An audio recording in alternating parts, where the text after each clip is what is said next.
In tonight's Romantasy sleep story, the elf queen screamed beneath the willow's shade. Her enemy's midwife knelt unafraid. Dark curls escaped her cap, her hands both quick, an oath long broken, dark and old and thick, to never aid the line of silver gold, yet here she knelt against the vow of old. The copper-braided prince stood pale with dread, his sword still marked with wars he left unsaid.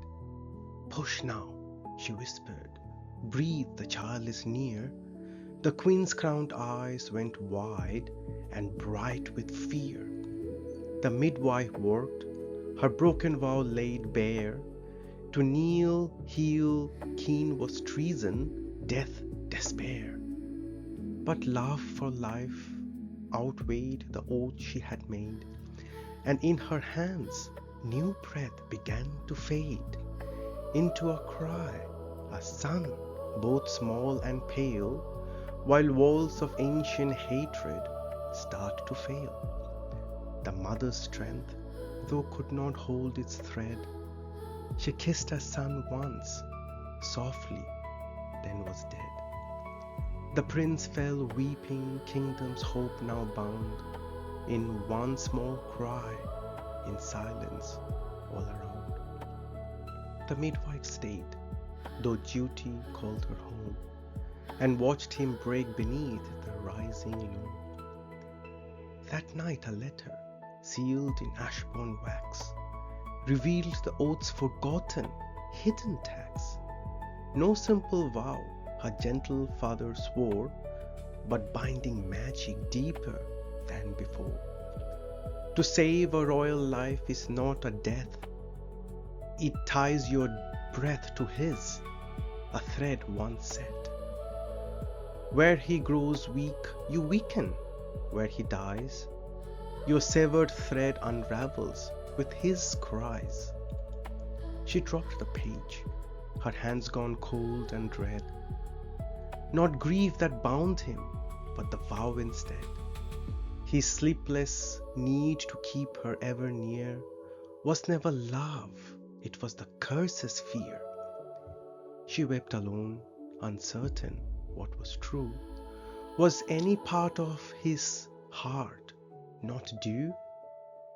The grey council robed in silver cold and old, saw in her doubt a bargain to be sold.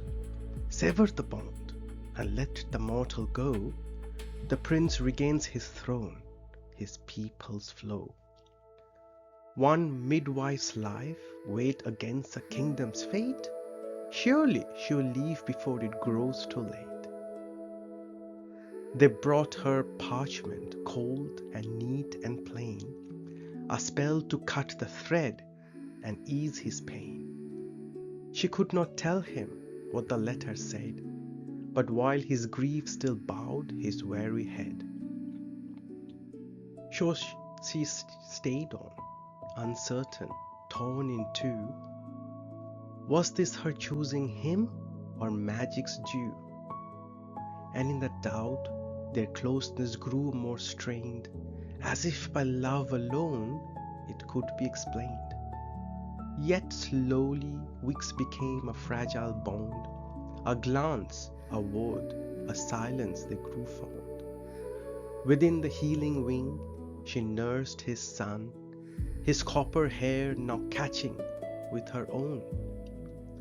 Upon the terrace where the falls ran white, he taught her names of stars against the night. Their hatred, once a wall of stone and spite, began to crumble in the healing light.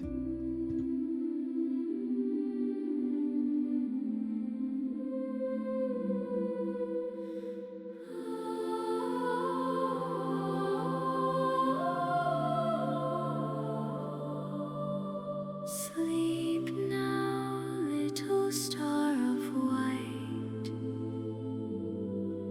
The moon has lent you her light.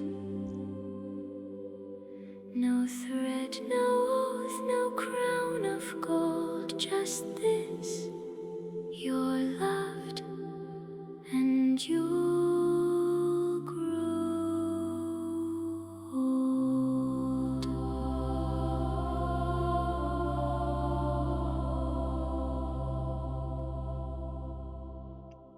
I hated you, he said one autumn eve, for all my people taught me to believe.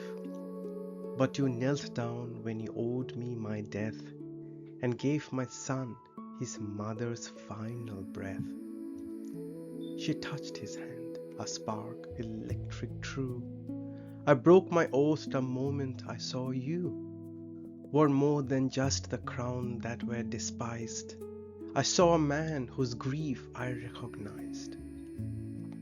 He kissed her fingers, then her trembling wrist, then pulled her close, a hunger long dismissed. Stay with me, he breathed against her hair. The nightmares come the moment you're not there. You're the only peace I have built upon. She trembled, fearing all his love was gone. Took hers, not heart, and pulled the page from her sleeve. There's something you must know before I leave. He listened, silent, till her voice grew thin, then took her face and drew her softly in. You think I only want you for the spell? I loved you before either one could tell. Where oath left off and honest feeling grew, sever it then, test it, I will choose you. She burned the parchment in the hearth that night, and with it doubt dissolved to trembling light. The council raged, but found their leverage gone, a prince who chose his mortal, curse or none. She stayed, she loved him fierce and wild and whole. His broken oath became a greater good for all. The end.